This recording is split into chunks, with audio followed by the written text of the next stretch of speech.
ನಮಸ್ಕಾರ ರೀ ಎಲ್ಲ ದೊಡ್ಡ ಮಂದಿಗೆ. ಇವತ್ತು ನೋಡ್ರಿ ಅಸಲಿ ನಮ್ಮ RCB ಮ್ಯಾಚ್ ನೋಡ್ದಂಗಾತು. ಇದಕ್ಕಂತಾರ ನಮ್ಮ RCB ಮ್ಯಾಚ್. ಹಿಂಗಾದ್ರ ನಮಗ ಮಜಾ ಬರುವಂತದ. ಯಾಕಂದ್ರ ಇವು ಹಿಂದಿನ ಓಸು ಮ್ಯಾಚ್ ಸರಳಾಗಿ ಎತ್ಕೋತ ಬಂದ್ಬಿಟ್ಟಾರ. ನಮ್ಮ ಹಳಿ RCB ಎಲ್ಲೋ ಮಿಸ್ ಆದಂಗ ಅನ್ಸಾಕತ್ತಿತ್ತು. ಆದ್ರೆ ಇವತ್ತು ಮಾತ್ರ ಮ್ಯಾಚ್ ಗೆಚ್ಚಿತ್ತು. ನಮ್ಮ ಹಳಿ RCB ನಮಗೆ ಮತ್ತೆ ನೆನಪಾತು. ಇರ್ಲಿ ರೀ, ಏನ್ ಯಾಕಿರ್ಲಿ, ಇವತ್ತು ನಮ್ಮ RCB ಗ್ರೀನ್ ಜರ್ಸಿ ಹಾಕೊಂಡು ಮ್ಯಾಚ್ ಆಡ್ಯಾರ. ಇದರಾಗ ಹೆಚ್ಚು ಸೋತಿದ್ದ ಖರೆ ಐತಿ. ಮ್ಯಾಚ್ಗಳು ಸೋತಾರ, ಮನಸ್ಸುಗಳು ಗೆದ್ದಾರ. ಇವತ್ತು ಸಹ ನಾವು ಮ್ಯಾಚ್ ಅನ್ನ ಸೋತಿವಿ, ಡೆಲ್ಲಿ ಕೂಡ ಸೋತಿ. ನೋಡ್ರಿ ಇವತ್ತು ಮ್ಯಾಚ್ ಹೆಂಗಿತ್ತಪ್ಪ ಅಂದ್ರ ಚಿನ್ನಸ್ವಾಮಿ ಸ್ಟೇಡಿಯಂದಾಗ ಭಾಳ ಸ್ಲೋ ಬೆಳಕತ್ತಿದ್ದು ಬಾಲ್ಗಳು. ಅಂದ್ರೆ ಭಾಳ ಸ್ಲೋ ಅಂತಲ್ಲ, ನಿಂತು ಬರಾಕತ್ತಿತ್ತು ಬಾಲ್. ಅದಕ್ಕೆ ಬ್ಯಾಟಿಂಗ್ ಆಡಾಕ ಸ್ವಲ್ಪ ಕಷ್ಟ ಆಗ್ಲಾಕತ್ತಿತ್ತು. ತಾವೆಲ್ಲ ನೋಡಿರ್ತೀರಿ. ಇಂಥ ಒಂದು ಕಷ್ಟದ ಟೈಮ್ದಾಗ ನಮ್ಮ ಸಾಲ್ಟ್ ಏನು 50 ಹೊಡೆದ ನಡೆದಿತ್ತು. ಟುಕು ಹೊಡ್ಯಾಕತ್ತಿದ್ರು. ಲಾಸ್ಟ್ ಎಲ್ಲಿ ಸ್ವಲ್ಪ ನಮ್ದು ಫೇಲ್ ಆತಂದ್ರ ಜಿತೇಶ್ ಶರ್ಮಾ ಸ್ವಲ್ಪ ರನ್ ಹೊಡಿಬೇಕಿತ್ತು, ಮತ್ತು ಪಟೇದ ರನ್ನ ಸ್ವಲ್ಪ ಮಿಸ್ ಆತ ಅಲ್ಲೂ. ಮತ್ತು ಪಡಿಕಲ್ ಹೋಯ್ತು ಕ್ಯಾಂಡಿಡೇಟ. ಜಿತೇಶ್ ಶರ್ಮಾ ಸ್ವಲ್ಪ ರನ್ ಬರಬೇಕಿತ್ತು. ಆ ಕಡೆ ಶಪಡ್ ಬರಲಿಲ್ಲ, ಲಾಸ್ಟಿಗೆ ಶಪಡ್ ಬರಲಿಲ್ಲ, ಏನೂ ಆಗಲಿಲ್ಲ. 175 ರನ್ ಹೊಡೆದ್ರಿಪ್ಪ ನಮ್ಮವರು. ಬಾಲ್ ಸ್ವಲ್ಪ ನಿಂತು ಬರಾಕತ್ತಿತ್ತು. ಸ್ಕೋರ್ ಅಂತೂ ಭಾಳ ಕಡಿಮೆ. ಈಗಿನ ಜಮಾನದಾಗ 175 ಅಂದ್ರೆ ಅದು ಏನೂ ಅಲ್ಲೇ ಅಲ್ಲ, ಸ್ಕೋರೇ ಅಲ್ಲ. ಅದು ತಿಳ್ಕೊಂಬಿಡ್ಬೇಕು, ಒಂದು ಸೈಡ್ ಮ್ಯಾಚ್ ಆಗ್ತೇನೆ ಅಪೋಸಿಟ್ದವ್ರಿಗೆ ಅನ್ನೋಂಥದ್ದು ನಾವು ವಿಚಾರ ಮಾಡಿ ಬಿಡ್ಬೇಕು. ಇನ್ನು ಬ್ಯಾಟಿಂಗ್ ಆಡಕ್ಕಂತ ಅವರು ಬಂದ್ರೆ ಈ ಕಡೆ ನಮ್ಮ ಬಾಲರ್ ಭುವನೇಶ್ವರ್ ಕುಮಾರ್ಗೆ ಮೆಚ್ಚಬೇಕು. ಏನ್ರಿ ದಡ 2 ಓವರ್ದಾಗ 3 ವಿಕೆಟ್ ತೆಗೆದ್ಬಿಟ್ಟ ಅಣ್ಣ. ಸ್ಟಾರ್ಟಿಂಗ್ ಅವನು 2 ಓವರ್ ಇದ್ದು ಅಲ್ರಿ, 2 ಓವರ್ದಾಗ 3 ವಿಕೆಟ್ ತೆಗೆದ್ಬಿಟ್ಟ. ಖತರ್ನಾಕ್ ಬಾಲಿಂಗ್ ಹಾಕಿದ್ರು ಸಾಹೇಬ್ರು. 3 ವಿಕೆಟ್. ಹಿಂದಿನ ಮ್ಯಾಚ್ 3, ಈ ಮ್ಯಾಚ್ 3 ವಿಕೆಟ್. ಮ್ಯಾಚ್ ಸ್ಟಾರ್ಟಿಂಗ್ ಹೆಂಗಿತ್ತು ಅಂದ್ರೆ ಡೆಲ್ಲಿ ಗೆಲ್ಲುವಂತ ಮ್ಯಾಚ್ ಇರದ. ಅಂದ್ರೆ 175 ಸ್ಕೋರ ಏನೂ ಅಲ್ಲ ಅದು.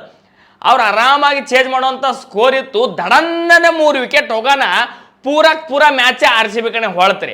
ಅಲ್ಲಿ ಶಾಣೆತನ ಏನು ಮಾಡಿದ್ರಪ್ಪ ಅಂದ್ರೆ ಸ್ಟಬ್ಸ್ ಮತ್ತು KL ರಾಹುಲ್ ಅವ್ರೇನು ಮಾಡಿದ್ರು, ಒಂದೇ ಒಂದು ಬಾಲನ್ನು ಮ್ಯಾಗ್ ಹೊಡೆಯಲಿಲ್ಲ. ಅಂದ್ರೆ ಹಿಂಗೆ ಎತ್ತರಿಸಿ ಹೊಡ್ಯಾಕೆ ಹೋಗಲಿಲ್ಲ ಅವರು.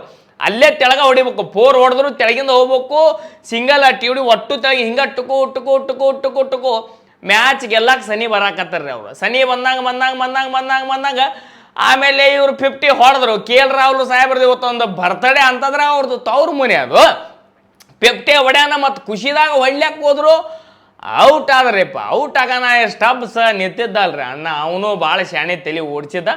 ಟುಕು ತೆಳಗ ಆಡಿಸಿ ಹೊಡ್ಲತ್ತ. ಮ್ಯಾಚ್ ಪೂರ ಸನಿ ಹೋಯ್ತ್ರಿ. ಲಾಸ್ಟಿಗೆ 2 ಓವರ್ದಾಗ ಎಟ್ಟೇ ಬೇಕಾಗಿತ್ತು, 25 ಏನೋ ರನ್ ಬೇಕಾಗಿತ್ತು. ಲಾಸ್ಟ್ ಓವರ್ ಮಟ್ಟ ಹೋಯ್ತು. ಶಪಡನ್ನ ಬಂದ.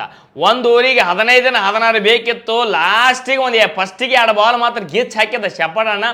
ಅದು ಯಾರಿಗೆ ಹಾಕೋ ಬದಲಿ ಫುಲ್ಟಾಸ್ ಹಾಕಿಬಿಟ್ಟ. ಅದು ಮಿಲ್ಲರ್ ಮೊನ್ನೆ ಅವನು 1 ರನ್ನಿಗೆ ಮ್ಯಾಚ್ ಸೋತಿದ್ದು ಒಂದು ಟೆನ್ಷನ್ ಅವನಿಗೆ. ಮತ್ತು ಇದೊಂದು ಮ್ಯಾಚ್ ಎಲ್ಲಿ ಸೋಲ್ಸಿದ್ರೆ ಅವನಿಗೆ ಹೆಡಿಕೆಗೆ ಬಡಿತಾರೆ ಅಂತೇಳಿ ಅವೇನು ಮಾಡ್ದ, 6 ಹೊಡೆದ್ರಿ.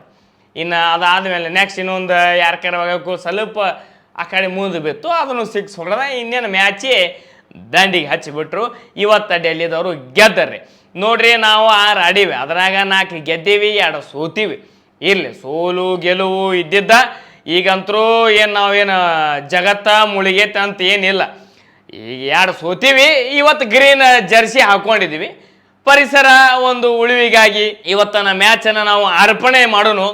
ಎಲ್ಲರೂ ಗಿಡಗಳನ್ನು ಬೆಳೆಸ್ರಿ, ಗಿಡಗಳನ್ನು ನಡ್ರಿ. ಸುತ್ತಮುತ್ತ ಗಿಡಗಳಿದ್ರೆ ಅದಕ್ಕೆ ನೀರು ಹಾಕಿರಿ. ಇವತ್ತು ನಮ್ಮ RCB ಸೋತ್ರು ನಮಗೆ ಖುಷಿ ಐತಿ. ಚಲೋ ಆಡ್ಯಾರ. ಮತ್ತು ಸೋತಾಗೂ ನಾವು ಕೈ ಹಿಡಿಬೇಕಲ್ರಿ. ಸೋಲಾನ ಬಿಡೋದು ಬೈಯೋದು ಅಂಥ ಮನುಷ್ಯರಲ್ಲ. ಅಂಥವು RCB ಅಭಿಮಾನಿಗಳೇ ಅಲ್ಲ ಅವರು. ಏನು ಅವನ ಎಂಥದೇನು ಅವನ 4-5 ಸೋತಾಗ ನಾವು ಬಗ್ಗಿಲ್ಲ. ಅವನ ಈ ಹಿಂದಿನ 2 ಜಪ್ಪು ಬಿಟ್ಟಿದ್ದಲ್ಲ ಗಾಜ. ನೆಕ್ಸ್ಟ್ ಮ್ಯಾಚಿಗೆ ಮತ್ತೆ ರೆಡಿ ಹಾಕಿ ಮತ್ತೆ ಬೀಳ್ತಾವ ಗಾಜ. ಇವತ್ತು ಮ್ಯಾಚ್ ಮಾತ್ರ ಗೆಚ್ಚಿತ್ತು. ಲಾಸ್ಟ್ ಓವರ್ ಮಟ್ಟ ಮ್ಯಾಚ್ ಹೋಯ್ತಲ್ರಿ. ಮತ್ತೆ ನಮ್ಮ ಹಳಿ RCB ನಮ್ಗೆ ನೆನಪು ಬತ್ತು. ಮತ್ತೆ ಜೋಶಿಗೆ ಬಂದು ನಾವು ಫುಲ್ ಜೋಶ ಗೆಚ್ಚಾತ ಮ್ಯಾಚ್. ಲಾಸ್ಟ್ ಮೂಮೆಂಟದ ಮಟ್ಟ ಅವನವ್ನ ಮೈ ಬೆಚ್ಚಗಾಗಿತ್ತು. ಹೆಂಗಾಗಬೇಕು ಮ್ಯಾಚ್ಗಳು. ಹೆಂಗೆ ಮ್ಯಾಚ್ ಆದಾಗ ನೋಡಕ್ಕೆ ಒಂದು ಮಜಾ ಬರ್ತೈತೆ. ಅವ್ನು ಒಯ್ದು ಟೈಮ್ ತೊಗೊಂಡು ನಾವು ಮ್ಯಾಚ್ ನೋಡ್ತಿರ್ತೀವಿ. ಅಂದ ಮೇಲೆ ಒಂದು ಸೈಡ್ ಸರಳ ಆದ್ರೆ ಅದಕ್ಕೆ ಮ್ಯಾಚ್ ಅಂತಾರೆ. ಹಿಂಗೆ 2 ತಿಂಡಿ ಬೀಳ್ಬೇಕು. ಬಿದ್ದಾಗ ನೋಡೋನಿಗೆ ಒಂದು ಮಜಾ, ಆಡೋನಿಗೆ ಒಂದು ಮಜಾ. ಅದಕ್ಕಂತಾರೆ ಕ್ರಿಕೆಟ್ ಅಂತೇಳಿ. ಇವತ್ತು ಮಾತ್ರ ಮ್ಯಾಚ್ ಗೆಚ್ಚಿತ್ತು. ಇವತ್ತು ನಮ್ಮ RCB ಸೋತ್ರು, ಮನಸ್ಸು ಗೆದ್ದೈತಿ. ಜೈ RCB. ನೆಕ್ಸ್ಟ್ ಮ್ಯಾಚ್ದಾಗ ಮತ್ತೆ ಭೇಟಿ ಆಗೋಣಂತ್ರಿ. ನಮಸ್ಕಾರ ರೀ.